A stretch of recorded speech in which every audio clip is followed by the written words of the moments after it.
السلام علیکم ورحمۃ اللہ وبرکاتہ۔ بسم اللہ الرحمن الرحیم۔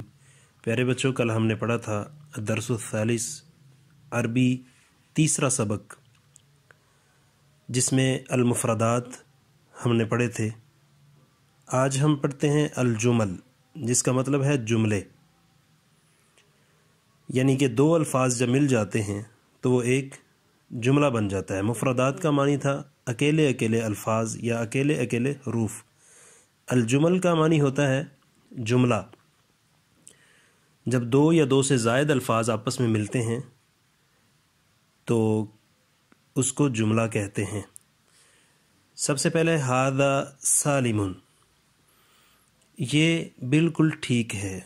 ھذا یہ، سالم ٹھیک ہے، درست ہے۔ ھذا رأسہ، یہ رأسن کہتے ہیں سر کو، ہو اس کا۔ ھذا رأسہ، یہ اس کا سر ہے۔ ھذا یہ، وجہ چہرہ، ہو اس کا، یہ اس کا چہرہ ہے۔ ھذا یہ، فمہ، فمن کہتے ہیں منہ کو، ہو اس کا، یہ اس کا منہ ہے۔ ھذہ یہ، فاطمۃ، یہ فاطمہ ہے۔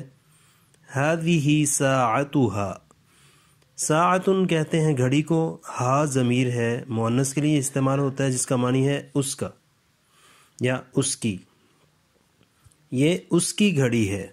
وتلک، اور وہ، کراستھا، وہ اس کا ڈسٹر ہے، صفائی والا کپڑا ہے۔ ھذہ یہ، اختھا، اختن کہتے ہیں بہن کو، ہا اس کی، یہ اس کی بہن ہے۔ تلک وہ۔ جارۃ، جارۃن کا معنی ہوتا ہے ہمسایہ یا ہمسائی۔ ہا اس کی، یہ اس کی ہمسائی ہے یا یہ اس کی پڑوسن ہے۔ انا مسلم، انا میں، مسلم مسلمان ہوں، اللہ اللہ تعالی، ربی میرا رب ہے۔ ربن کا معنی رب اور یا نسبتی ہے، جس کا معنی ہے میرا۔ محمد صلی اللہ علیہ وآلہ وسلم، محمد صلی اللہ علیہ وآلہ وسلم، رسولی میرے رسول ہے۔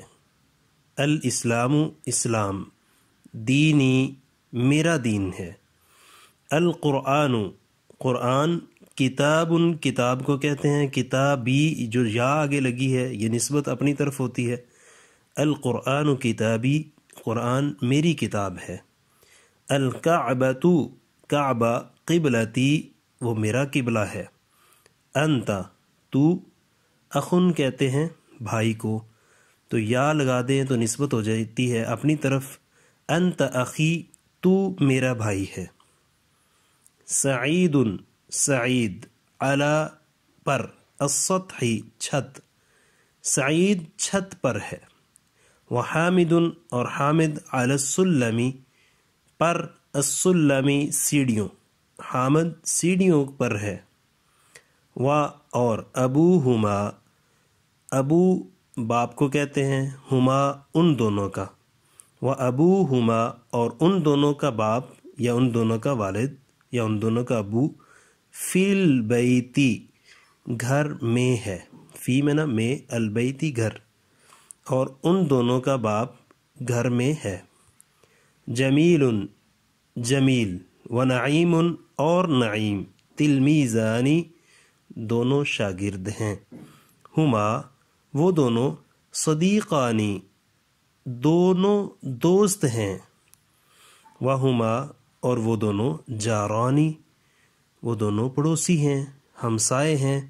سعیدۃ سعیدہ، و نعیمۃ اور نعیمہ، طفلتانی دو بچیاں ہیں۔ ہما وہ دونوں، زمیلتانی بڑی اچھی سہیلیاں ہیں۔ ہما وہ دونوں، زمیلتانی سہیلیاں ہیں۔ وہما اور وہ دونوں، جارتانی وہ دونوں پڑوسن ہیں یا وہ دونوں پڑوسی ہیں۔ ہمسائی ہیں، پڑوسن ہیں۔ آگے آتے ہیں قواعد الاملاء، املاء کے قواعد کیا ہیں، یا اس سبق کے اندر کچھ قواعد ہیں جن کو ہمیں ذہن نشین رکھنا ہے۔ ہادانی، اس میں ہا کے اوپر کھڑی زبر ہے، الف کے ساتھ اس طرح ہازانی پڑھا جاتا ہے، لیکن لکھنے میں الف نہیں لکھا جاتا، بلکہ ہا کے اوپر کیا کرتے ہیں، کھڑی زبر لگا دیتے ہیں۔ کھڑا زبر یعنی اس کو کہتے ہیں کھڑا زبر لگا دیتے ہیں۔ آگے ہے انا، بغیر الف کے اس طرح انا پڑھا جاتا ہے، لیکن لکھنے میں الف کے ساتھ لکھا جاتا ہے، تو پڑھنے میں انا، لکھنے میں انا۔ تو ہم نے جہاں پہ بھی یہ لفظ آئے گا اس کو انا ہی پڑھنا ہے۔ تو پیارے بچوں، یہ تھا آج کا سبق، اس کو اچھے طریقے سے یاد کریں، اس کے معنی لکھیں اور اس کے معنی کو یاد کریں ان جملوں کے، اور اس کو اپنے رجسٹروں پہ لکھیں، اور لکھنے کے بعد اس گروپ کے اندر اس کو سینڈ کر دیں۔ السلام علیکم ورحمۃ اللہ۔